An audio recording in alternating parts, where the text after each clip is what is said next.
Hello everyone, welcome to Physics Mafia. Today we are going to discuss problem number 1.68 from Erodo-Whitley series.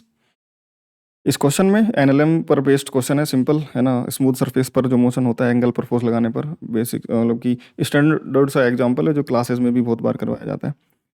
But ये जो force है वो time के साथ variable, इतना ही डिफरेंस है इसमें। At moment T equal to zero force F equal to 80 apply करा जाता है। एफ इक्वल टू 80 इस तरीके से एंगल अल्फा पर, जो कि स्मूथ हॉरिजॉन्टल सरफेस पर जो स्मॉल एम मास लग रखा हुआ है उसके ऊपर ये फोर्स एफ लगाया जाता है। जिस एफ इक्वल टू 80 में ए एक कांस्टेंट है और एंगल जो अल्फा है वो परमानेंट डायरेक्शन है, यानी कि एक्स के साथ में इस फोर्स की एंगल जो होता है वो कांस्टेंट रहता है, बस इसका मैग्नीट्यूड बढ़ता जाता है। तो अब समय के साथ जो फोर्स होगा उसको हॉरिजॉन्टल और वर्टिकल कंपोनेंट बढ़ेंगे। वर्टिकल कंपोनेंट बढ़ेगा तो उसको लिफ्ट ऑफ करने की कोशिश करेगा, है ना। तो एक टाइम पर वो फोर्स बढ़ते बढ़ते इतना होगा कि एमजी को बैलेंस कर पाएगा, तो उसको लिफ्ट भी कर लेगा। तो वही पूछा है कि जिस समय तक वो लिफ्ट ऑफ होगा, the velocity of body at the moment it's breaking off the plane, plane से ब्रेक ऑफ करने की उससे लिफ्ट ऑफ हो रहा है, उस समय पर इसकी वेलोसिटी कितनी है। क्योंकि जब तक वो इससे लिफ्ट नहीं करेगा तो तब तक सिंपल सा मीनिंग इसके कॉन्टेक्ट में, मतलब सिर्फ हॉरिजॉन्टल डायरेक्शन में चल सकता है फोर्स के हॉरिजॉन्टल कंपोनेंट की वजह से। तो जब तक ये लिफ्ट ऑफ होगा तब तक ये सिर्फ हॉरिजॉन्टल चलेगा, तो उस समय पर जब लिफ्ट ऑफ हो रहा होगा उस समय पर हॉरिजॉन्टल डायरेक्शन में जो वेलोसिटी होगी वो कितनी होगी।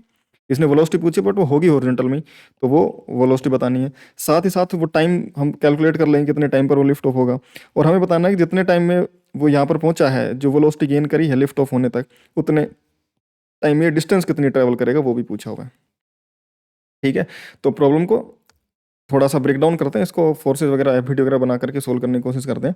हमें ये पता है कि हॉरिजॉन्टल से एंगल कांस्टेंट एंगल अल्फा पर F equal to 80 constant force लगता है। स्मूथ सरफेस है, फ्रिक्शन लगेगा नहीं। फोर्स के कंपोनेंट कर लिए तो वर्टिकल डायरेक्शन में एफ साइन अल्फा, क्योंकि हॉरिजॉन्टल के साथ में एंगल अल्फा है तो वर्टिकल में एफ साइन अल्फा, हॉरिजॉन्टल में एफ कोस अल्फा, एफ यानी 80 80 साइन अल्फा 80 कोस अल्फा। अब नेट फोर्स हटा देंगे क्योंकि हमने एक्स और वाई के कंपोनेंट इसके ले लिए हैं। वर्टिकल में ग्राउंड की वजह से ऊपर की तरफ नॉर्मल आएगा, खुद का एम लगेगा। वर्टिकल में क्योंकि लिफ्ट ऑफ होने से पहले वर्टिकल में चलेगा नहीं, वर्टिकल में नेट फोर्सेज बैलेंस्ड होंगे। जितना ज़्यादा ऊपर फोर्स लगेगा उतना कम नॉर्मल की जरूरत पड़ेगी उसको। ठीक है, तो नॉर्मल कम होता जाएगा लेकिन लिफ्ट ऑफ नहीं होगा। साथ ही साथ हॉरिजॉन्टल में कि ए की फोर्स है तो हॉरिजॉन्टल में एक्सेलरेट करेगा, तो मान लो एक्सेलरेशन डब्ल्यू, जो कि रोडो में जनरली एक्सेलरेशन को डब्ल्यू से लिखा जाता है तो हम डब्ल्यू लिख लेते हैं। और क्योंकि वैसे भी ए को कांस्टेंट में यूज कर रखा उन्होंने फोर्स के अंदर, तो अब हम वर्टिकल डायरेक्शन में हमें पता है कि बैलेंस रहेगा तब तक। तो वर्टिकल डायरेक्शन में ऊपर की तरफ लगने वाला नॉर्मल और ऊपर की तरफ लगने वाला एफ साइन अल्फा, वो दोनों मिल करके एमजी को बैलेंस करेंगे, और एफ साइन अल्फा यानी कि 80 साइन अल्फा। हॉरिजॉन्टल डायरेक्शन में सिर्फ एक ही फोर्स है, एफ इक्वल टू एम लगा देंगे हॉरिजॉन्टल डायरेक्शन में, F cos alpha equal to mass into acceleration W. W acceleration आ जाएगी, एफ की वैल्यू 80 रख दिया, 80 कोस अल्फा अपॉन में एम, ये एक्सेलरेशन होगी।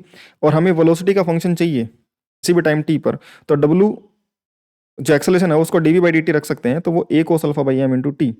ये वाला जो सिनेरियो है ये सिर्फ और सिर्फ कि एक्स में ही एक्सेलरेशन हो, वो तब तक पॉसिबल है जब तक लिफ्ट ऑफ नहीं कर जाता, क्योंकि उसके बाद लिफ्ट ऑफ करने के बाद जब ऊपर उठेगा तो ऊपर एम जो फोर्स है वो एम जी वाले से ज़्यादा होगा, तभी तो ऊपर लिफ्ट ऑफ कर पाएगा। और अगर ऊपर की तरफ नेट फोर्स ज़्यादा है तो ऊपर की तरफ एक्सेलरेशन भी आएगी, फिर वेलोसिटी ऊपर और हॉरिजॉन्टल दोनों में आएगी।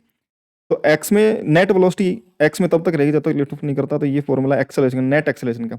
एक्स में तो फिर भी ऐसा ही रहेगा क्योंकि एक्स का कंपोनेंट तो वही है, लिफ्ट ऑफ होने के बाद भी अगर अल्फा कांस्टेंट रहता है तो एक्स के अंदर आने वाला जो फोर्स का कंपोनेंट है सेम रहेगा, तो एक्स की एक्सेलरेशन सेम रहेगी। तो अगर मैं एक्स की बात करूँ तो एक्स की वेलोसिटी का तो फंक्शन यही रहेगा। तो A cos alpha by M into T, और डी टी को उधर भेज दिया तो डी भी बन जाएगा A cos alpha by M into T D T, acceleration को डी बाई डी टी से लिखने के बाद। अब इसको इंटीग्रेट कर लेंगे, टी की वैल्यू जीरो पर बोला इनिशियली रेस्ट से चलना स्टार्ट हुआ, तो टी की वैल्यू टी पर वेलोसिटी वी कितनी हो जाएगी वो निकाल लेते हैं। इधर तो डी वी का इंटीग्रेशन वी बन जाएगा, इधर A cos alpha by M, T का integration T square by two, zero से टी लिमिट रखेंगे तो T square by two minus zero यानी कि T square by two, two नीचे यहाँ पर आ जाएगा। वेलोसिटी बन जाएगी वो A cos alpha by two M into T square. अब बोलेगा velocity of block at any time T before leaving the ground, ये होगी। उसके बाद में वेलोसिटी वाई डायरेक्शन में भी आना स्टार्ट हो जाएगी तो नेट वेलोसिटी बदल जाएगी, लेकिन एक्स की वेलोसिटी फिर भी इसी तरीके से बदलेगी क्योंकि एक्स में तो फोर्स उतना ही है। 80 का कंपोनेंट कोस अल्फा ही रहेगा क्योंकि अल्फा कांस्टेंट दे रखा है, और 80 का हमने फोर्स कंसिडर कर ही लिया है। ठीक है, अब हम मान लेते हैं T equal to T naught पर इसने सरफेस को लीव करा। T equal to T naught पर अगर सरफेस लीव करता है तो N equal to N naught जो है तुम्हारा नॉर्मल जीरो हो जाएगा जिस समय पर लिफ्ट ऑफ करेगा। ऊपर की तरफ लगने वाला फोर्स एफ फाइनल अल्फा जैसे जैसे बढ़ेगा नॉर्मल कम हो जाएगा एम जी, क्योंकि नीचे की तरफ कांस्टेंट है।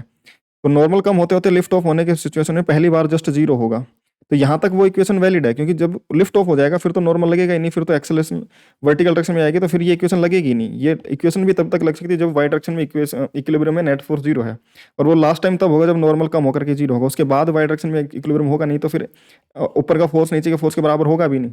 लेकिन यहाँ तक तो वैलिड है, तो यहाँ तक नॉर्मल जीरो रखा, तो ए टी नॉट तुम्हारा पहली बार 80 naught sine alpha M G के बराबर हुआ, यानी कि वो टी नॉट आ जाएगा M G by A sine alpha. इस टाइम पर वो लिफ्ट ऑफ होगा, उसके बाद वाई डायरेक्शन में भी एक्सेलरेशन होगी, तो वाई डायरेक्शन में भी F equal to M A लगाना पड़ेगा।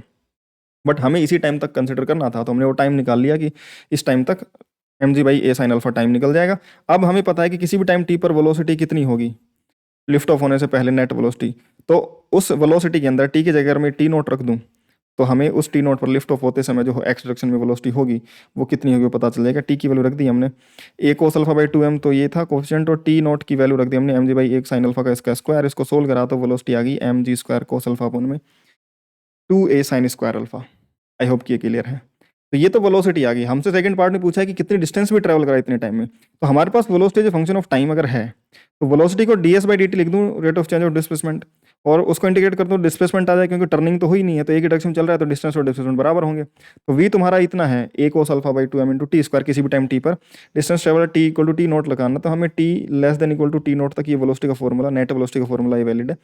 तो v को ds/dt रख देंगे और फिर से dt को इधर भेज देंगे, तो ds equal to a cos alpha by 2m into इस बार t स्क्वायर dt बन जाएगा। ds का इंटीग्रेशन तो पूरा डिस्प्लेसमेंट या डिस्टेंस, क्योंकि टर्निंग हुई नहीं है तो डिस्टेंस और डिस्प्लेसमेंट बराबर होंगे, एक ही लाइन में चल रहा है। अब a cos alpha by 2m तो ऐसे कैसे, t की पावर 3 2 का इंटीग्रेशन t की पावर 3/3 और 3 इंटू 2 से मल्टीप्लाई करके 6 बन जाएगा। तो a cos alpha by 6m into T की power 3 minus upper limit lower limit 0 करेंगे तो t की पावर 3 ऐसे कैसे बच जाएगा।